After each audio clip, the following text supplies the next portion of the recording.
नमस्छात्राय सततम Sanskrit वयूनम channel पर आप सभी का हार्दिक स्वागत है।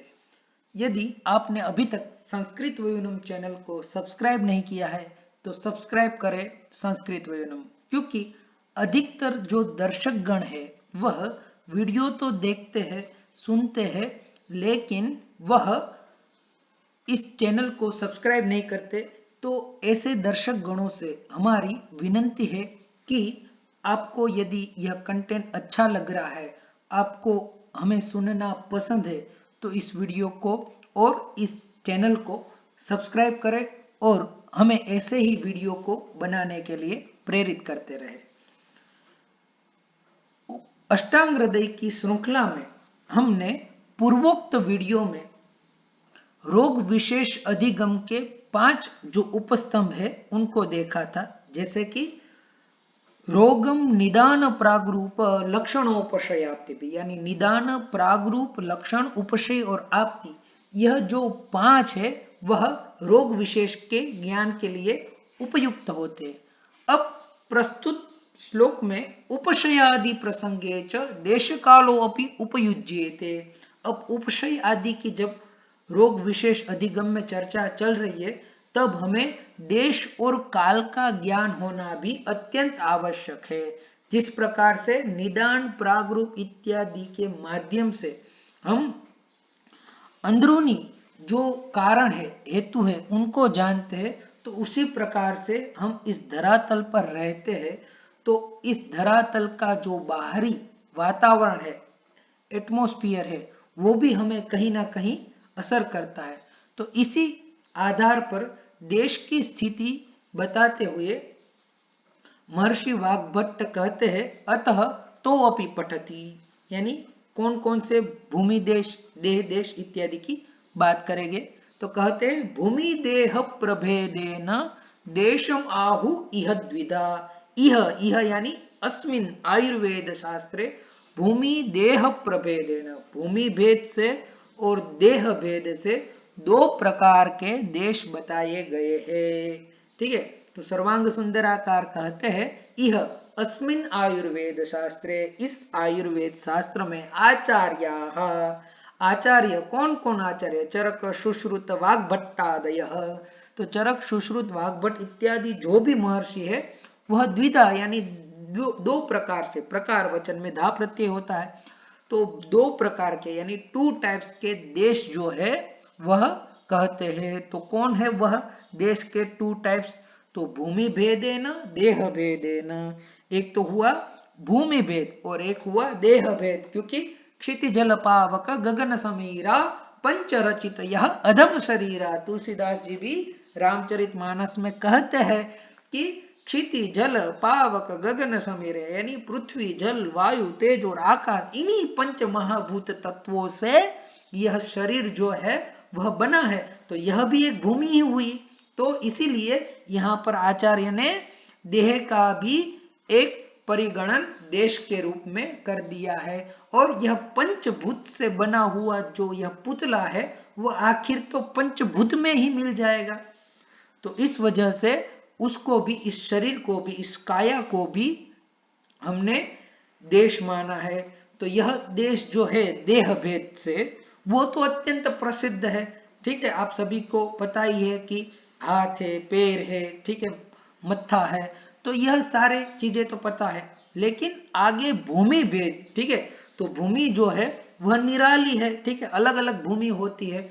तो भूमि के भेद को बताने के लिए आगे कहते हैं देह देश शीर पाणी आदि लक्षण प्रसिद्ध। अब देह किसको कहते हैं, मत्था हो, पानी यानी हाथ हो, पैर हो, उसी को तो देह कहते हैं। तो वह तो अत्यंत प्रसिद्ध है। काय की, शरीर की परिभाषा किसी को पता न हो ऐसा तो हो नहीं सकता, लेकिन भूमि देश उच्यते, लेकिन भूमि देश के बारे में बताना है। और भूमि देश के भी 3 टाइप्स है, 3 प्रकार का भूमि देश है। देह देश के कोई टाइप्स नहीं है, ठीक है, लेकिन भूमि देश के 3 टाइप्स है। उसी को बताते हुए कहते हैं जांगलम वात भूयिष्ठम अनुपम तु कफोलबणम साधारणम सममलम त्रिधा भूदेश मादिशे। तो वात भूयिष्ठम, जिसमें वात की बहुलता हो, वात दोष का प्राधान्य हो जिस प्रदेश में, उस प्रदेश को कहेंगे जांगल। यानी जहां पर पर्वत हो, पानी कम हो, वृक्ष हो, उसको जांगल देश कहेंगे। फिर अनुपम तु कफोल बनम, यानी कफ दोष का प्राधान्य हो, कफ वृद्धि में जो कारण बने, उसी को कहेंगे आनुप देश। तो हमें पता ही है कि जहां पर जल ज्यादा होगा उसी को आनुप कहेंगे, तो उसी को अनुप कहा गया है। और जहां पर बैलेंस्ड रहेगा, ठीक है, यानी न तो वात का आधिक्य होगा न तो कफ का आधिक्य होगा, ठीक है, तो वही जो साधारण देश है उसी को क्या कहेंगे, साधारणम सममलम, ठीक है।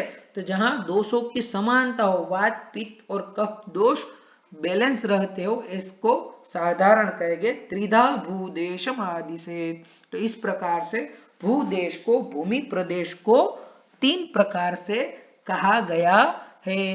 तो संपूर्ण पृथ्वी में जो 7 खंड है उसमें हमारा भारत देश जो है वह विषुववृत्त से ही पसार होता है, तो वो भी साधारण है। और उसमें भी गुजरात आदि प्रदेश जो है वह भी सम प्रदेश में आ सकते हैं। तो सर्वांग सुंदराकार कहते हैं भूदेशम पुनः त्रिधा, यानी भूमि देश जो है वह फिर से 3 प्रकार का है। आदिशेत यानी वदेत कहा जाएगा। तत्र जांगलः देशः अल्पोदक तरुपर्वतत्वेन वक्षमाण लक्षणः। अब जांगल किसको कहते हैं, तो सर्वांग सुंदराकार और स्पष्ट कर रहे हैं, ठीक है। महर्षि वाग्भट ने तो सिर्फ वात भूयिष्ठ लिखा है जिसमें वात की प्रधानता हो, लेकिन उसको ही स्पष्ट करते हुए कहते हैं कि जिसमें अल्पोदक यानी जल की कमी हो, और तरु पर्वत और घने वृक्ष और पर्वत हो, उसी को कहेंगे जांगल देश। वात भूयिष्ठ यानी वात प्रचुर, जिसमें वात दोष का आधिक्य जहां पर हो उसी को जांगल देश कहेंगे। तत्र जाता औषधि खग पुरुष मृगादयो वात प्रधाना भवंती। तो जांगल देश में उत्पन्न हुए औषधि हो या फिर खग यानी पक्षी हो, पुरुष हो या प्राणी हो, मृगादि, तो वह वात प्रधान होते हैं। और फिर कपोलबणम अनुपम तु प्रचुरोदक वृक्षो यो निर्वातो दुर्लभातपः सो नूप इति।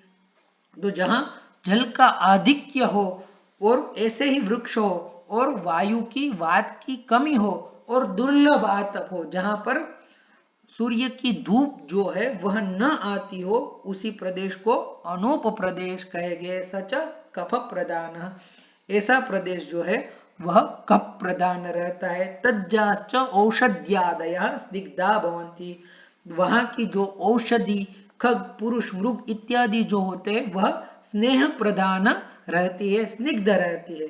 और अंतिम में साधारण पुनः उभय लक्षणों मध्यपतितो व्यामिश्र रूप, और साधारण जो देश है उसमें जांगल के भी कुछ लक्षण होते हैं और अनूप देश के भी कुछ लक्षण होते हैं। तो जांगल और अनूप के जो मिश्रित लक्षण हमें प्राप्त हो यानी व्यामिश्र रूप हो, उसी को हम साधारण कहते हैं। और साधारण प्रदेश कैसा है, सबसे बढ़िया प्रदेश है। सच सममलः, तो यहाँ पर मल शब्द दोष के रूप में है। वात आदि समदोष, यानी वात पित्त कफ दोषों की जहां पर समानता रहे उसी को हम क्या कहेंगे, साधारण शब्द कहेंगे। अत्र दोषा एवं मल शब्देन उक्ता, यहाँ पर मल शब्द से दोष ही कहा गया है। तो यह बहुत बढ़िया याद रखने वाली चीज है, आपको यह चीज अपने नोट्स में नोट डाउन कर लेनी चाहिए कि कोई कभी भी आपको वाइवा में पूछ सकता है कि सममलम, साधारणम सममलम ऐसा लिखा हुआ है, तो सममलम में मल शब्द का क्या अर्थ है। तो मल यहाँ पर मला मूत्र सकृत स्वेदादयोपि च, वह मल नहीं लेना है, यहाँ पर मल शब्द दोष का वाचक है, ठीक है। तो यही संस्कृत की विशिष्टता है, कहीं पर मल शब्द मूत्र सकृत स्वेद इत्यादि के लिए रहेगा और कहीं पर वही मल शब्द जो है वह दोषों के लिए भी आ जाएगा। इसीलिए भैया संस्कृत कमेंट्रीज पढ़ो, संस्कृत में ही पढ़ो, तभी आपको पता चलेगा कि आचार्य जो है, महर्षि क्या है, वह क्या कहना चाहते हैं। यदि आप ट्रांसलेशन पढ़ते रहोगे इंग्लिश में, हिंदी में, तो आप जो मूल भाषा में जो बात कही गई है वह आप कभी भी नहीं जान सकोगे और नहीं कभी बता पाओगे। आपको भी जब एग्जामिनर पूछेगा तो आप कंफ्यूज हो जाओगे और कम मार्क मिलेंगे। तो उससे अच्छा है संस्कृत में अपनी कमांड बनाओ। और आयुर्वेद के छात्रों को तो अवश्य ही संस्कृत में अच्छी कमांड होनी चाहिए। और काफी सारी कमेंट्रीज जो है वह आज तक पढ़ी भी नहीं गई है या फिर उनकी हस्तप्रतों का गहन अनुशीलन ही नहीं हुआ है। यदि उनका अनुशीलन हो जाए तो आज भी हम हमारी प्राचीन जो चिकित्सा यह प्रणाली है उससे विश्व को आश्चर्यचकित कर सकते हैं। इसलिए संस्कृत ठीक से पढ़ा कीजिए। वक्ष्यति ही संग्रहे देहस्य मलिनीकरणात् आहार मलत्वाच्च मलाह। अब मल से यहाँ पर दोष को भी क्यों करते हैं, दोष को भी मल क्यों कहते हैं, क्योंकि वह देह को मलिन करते हैं और आहार मल से भी वह मलित होता है, दूषित होता है, इसीलिए दोष को भी मल कहते हैं। तो इस प्रकार से हमने प्रस्तुत श्लोक के माध्यम से जांगल, अनूप और साधारण इन तीन देशों की भूमि देशों की विशद चर्चा की। आपको यह वीडियो पसंद आया होगा। यदि यह वीडियो पसंद आया हो तो इस वीडियो को लाइक करें, अपने मित्र समूह में प्रेषित करें और अभी तक आपने संस्कृत वयुनम चैनल को सब्सक्राइब नहीं किया है तो तुरंत सब्सक्राइब करें संस्कृत वयुनम चैनल। अस्तु, धन्यवाद।